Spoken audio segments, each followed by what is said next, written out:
घुटना, कंधा या कमर, चाहे जैसा हो दर्द, डॉक्टर ऑर्थो आपको देता है दर्द से पूरी आजादी, एक भरपूर जिंदगी।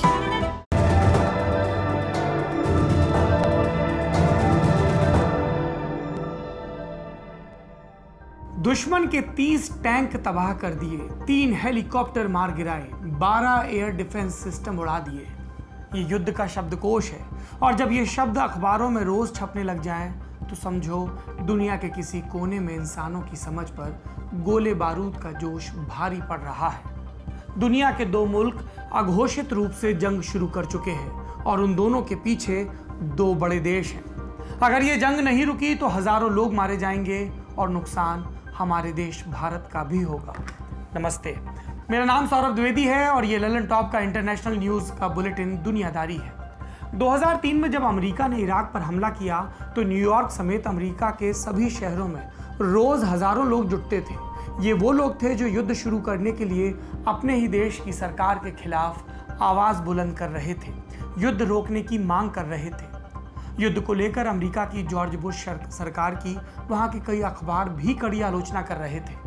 विरोध होना भी चाहिए क्योंकि युद्ध में ज्यादातर नुकसान ही होता है।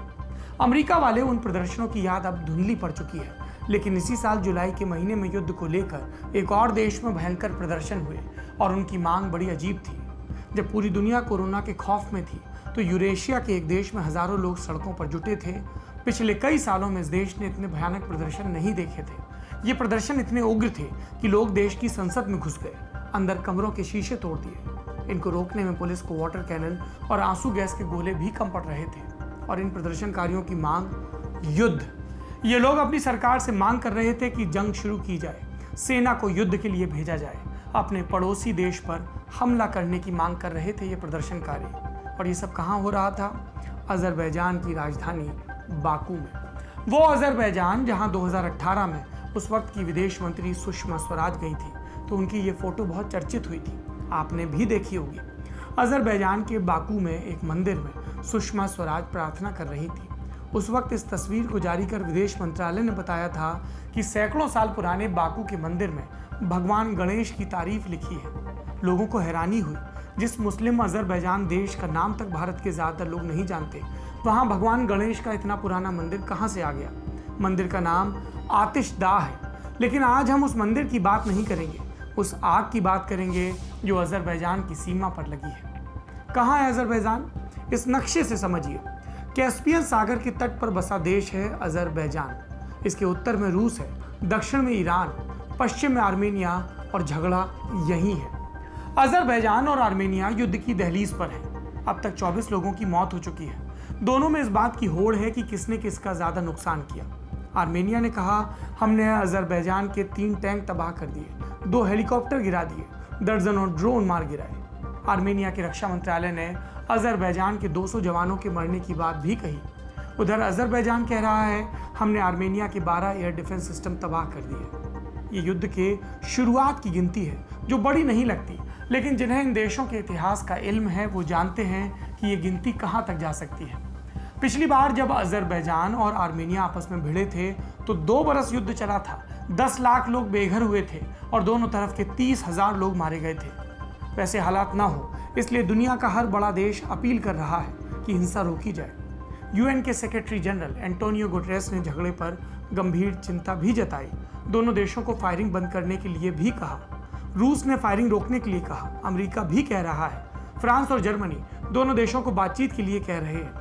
अजरबैजान का पड़ोसी ईरान भी कह रहा है, झगड़ा नहीं सुलझा तो हम चौधरी बन जाते हैं, सुलझा देते हैं। लेकिन एक देश है तुर्की जो इस झगड़े में घी डाल रहा है। ऐसा क्यों हो रहा है जानेंगे, लेकिन पहले यह समझिए कि अजरबैजान और आर्मेनिया आपस में युद्ध क्यों चाहते हैं। मामला भारत, पाकिस्तान और कश्मीर जैसा है, बिल्कुल वैसा ही। आर्मेनिया ईसाई बहुल देश है और अजरबैजान मुस्लिम बहुल। 100 साल पहले यानी कि पहले विश्व युद्ध के वक्त ये पूरा इलाका एक देश था और ट्रांस कॉकेशियन फेडरेशन का हिस्सा था। 1918 में पहला विश्व युद्ध खत्म हुआ तो 3 देश बनाए गए, आर्मेनिया, अजरबैजान और जॉर्जिया। अब एक तरफ वर्ल्ड वॉर खत्म हो रहा था, दूसरी तरफ रूस में बोल्शेविक क्रांति हो रही थी। 1920 के दशक में जोसेफ स्टालिन ने अजरबैजान और जॉर्जिया को सोवियत संघ यानी कि यूएसएसआर में शामिल कर लिया। दोनों देशों की नई सरहद खींची गई और झगड़ा यहीं से शुरू हुआ। दोनों देशों के बीच एक पहाड़ी इलाका है, नाम है नगोर्नो काराबाख।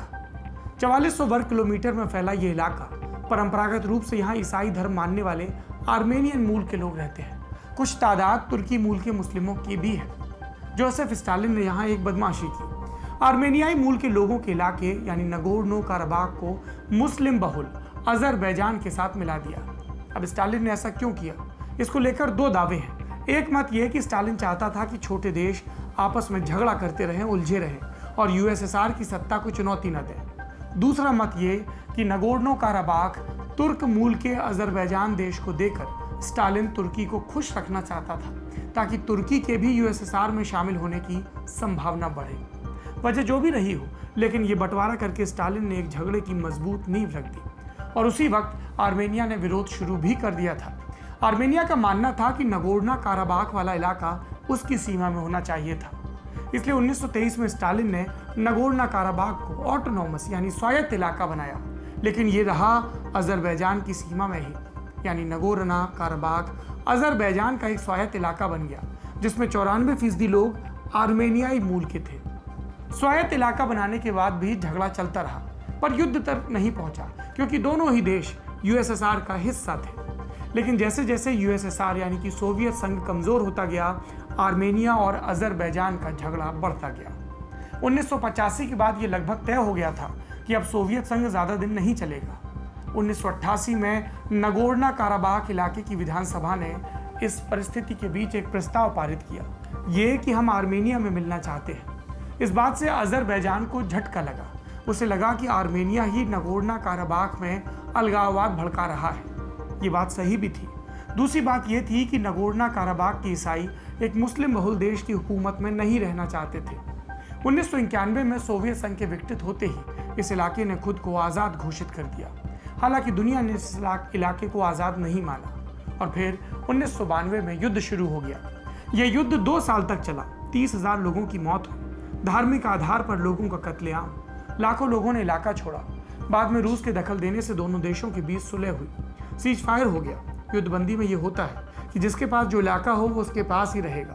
तो नगोर्नो काराबाख अजरबैजान से आज़ाद हो गया। खुद को एक आज़ाद मुल्क घोषित भी कर दिया इसने, लेकिन दुनिया के किसी देश ने मान्यता नहीं दी और असल में वहाँ आर्मेनिया का दखल बना रहा। 1994 में मामला शांत हो गया लगा, लेकिन अजरबैजान ने इस ख्वाहिश को दम तोड़ने नहीं दिया कि एक दिन दोबारा नगोर्नो काराबाख पर उनका कब्जा होगा। आधिकारिक रूप से भी नगोर्नो काराबाख अजरबैजान का ही हिस्सा है। ऐसे में आर्मेनिया समर्थित नगोर्नो काराबाख के जवानों और अजरबैजान के सैनिकों के बीच फायरिंग और हिंसा चलती रही। 2016 में हिंसा हुई तो 110 लोग मारे गए। 2020 की जुलाई तक 16 लोग मारे जा चुके हैं। अब यहाँ पर आता है तुर्की का रोल, क्योंकि हमने आपको कहा था कि झगड़े को सब शांत कराना चाहते हैं, लेकिन तुर्की घी डाल रहा है इस आग में। तुर्की के राष्ट्रपति अर्दोगन का रोल संदेहास्पद है। अर्दोगन जो पिछले कई वर्षों से दुनिया के हर झगड़े में टांग अड़ाते हैं, उन्होंने इन दोनों देशों की दुश्मनी भी सुलगाई। अर्दोगन ने अजरबैजान का समर्थन किया और कहा कि हर तरह से अजरबैजान की मदद करेंगे। जुलाई 2020 में युद्ध की चाहत वाले प्रदर्शनों के पीछे भी तुर्की का ही समर्थन माना गया। खुले तौर पर तुर्की मुस्लिम बहुल अजरबैजान के साथ है और आर्मेनिया वो भी अकेला नहीं है। आर्मेनिया के साथ रूस है। तो असल में अजरबैजान और आर्मेनिया वाले झगड़े में तुर्की और रूस का झगड़ा है। हमने शुरुआत में कहा था 2 देशों का झगड़ा, उनके पीछे 2 बड़े देश, लेकिन एक भारत का एंगल भी है। क्या है इंडिया एंगल? भारत का अजरबैजान और आर्मेनिया दोनों के साथ अच्छा रिश्ता है। चीन के BRI की तरह हमने भी एक रूट प्लान किया है, रूस से लेकर ईरान के चाबहार तक और फिर वहां से मुंबई तक, और ये रूट अजरबैजान से होकर गुजरता है। तो अगर युद्ध होता है तो हमारा नुकसान है। दूसरी तरफ तुर्की हमारे खिलाफ है, तो तुर्की के दुश्मन हमारे साथ हैं। कश्मीर मुद्दे पर आर्मेनिया पूरी तरह से भारत के साथ है। पिछले साल प्रधानमंत्री नरेंद्र मोदी ने आर्मेनिया के निकोल पाशियान से मुलाकात भी की थी, और इससे जाहिर ही है कि पाकिस्तान किस तरफ होगा।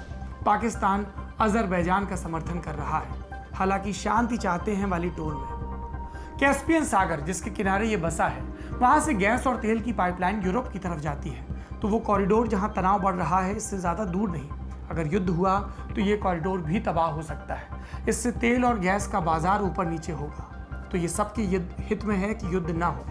ये थी आर्मेनिया और अजरबैजान के झगड़े की कहानी। आज का बड़ी खबर सेगमेंट। अब बढ़ते हैं सुर्खियों की तरफ। पहली सुर्खी अमेरिका से है। यहाँ न्यूयॉर्क टाइम्स ने ट्रंप से जुड़ा एक बड़ा खुलासा किया।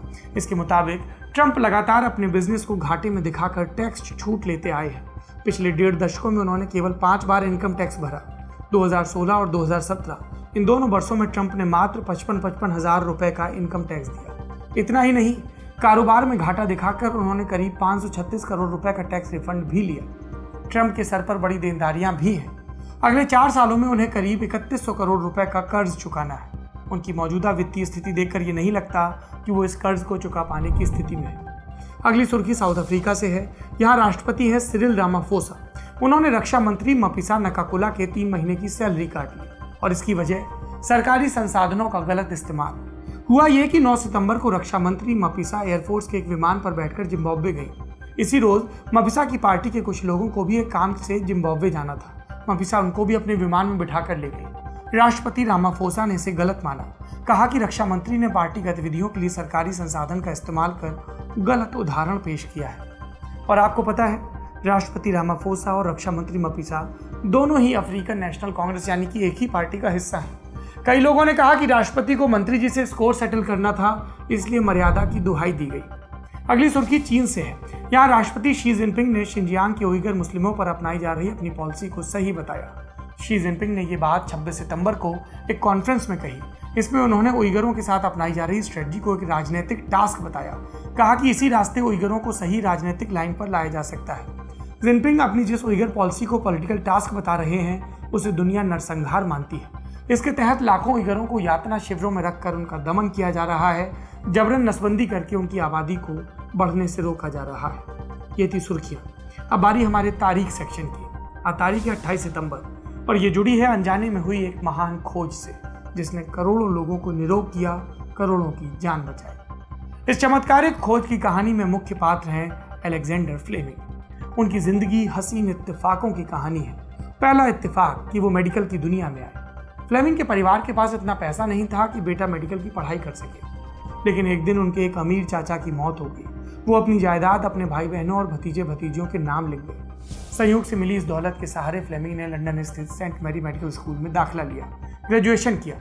फ्लेमिंग की लाइफ का दूसरा बड़ा इत्तेफाक था मेडिकल रिसर्च की फील्ड से जुड़ना। वो रिसर्चर नहीं, सर्जन बनना चाहते थे, लेकिन हुआ ये कि फ्लेमिंग राइफल बहुत अच्छी चलाते थे। सेंट मैरी मेडिकल स्कूल में भी एक राइफल क्लब था। इस क्लब का कैप्टन चाहता था फ्लेमिंग क्लब के साथ जुड़े।